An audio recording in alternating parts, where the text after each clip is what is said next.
Combination கரெக்டாக தான் இருக்குது அப்படின்னு. ஸோ அவருக்கு என் மனமார்ந்த வாழ்த்துக்கள்.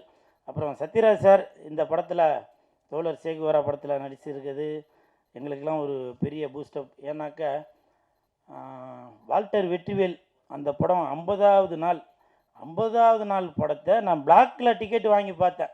அது எவ்வளோ ஒரு பெருமைப்பட வேண்டிய விஷயம் பாருங்கள். 50வது நாள் படத்தை நான் வந்து பிளாக்கில் டிக்கெட் வாங்கி பார்த்தேன்னா அப்போ வந்து அந்த படம் எவ்வளோ பெரிய சூப்பர் ஹிட்டு பாருங்க. ஸோ அவங்க அவ்வளோ ஒரு மிகப்பெரிய ஹிட்டு ஹீரோ கூட இன்றைக்கி நான் ஸ்டேஜில் இருக்கேன் அப்படின்றப்போ எனக்கு வந்து ரொம்ப சந்தோஷமாக இருக்குது. படத்தோட பேர் தோழர் சேகுவரா. தோழர் சேகுவரான்னு போட்டால் யூடியூப்லாம் வரும். அந்த தலைவரோட ஃபோட்டோ வரும். ஆனால் எனக்கு தெரிஞ்சு கண்ணை மூடிட்டு இமேஜினேஷன் பண்ணி பார்த்தாக்க சத்யராஜ் சார் தான் ஞாபகம் வருவார். நான் நேற்று கூட ப்ரொடியூசர்கிட்ட கேட்டேன், அவர் ஏற்கனவே ஏதோ ஒரு படம் சேகுவரா மாதிரி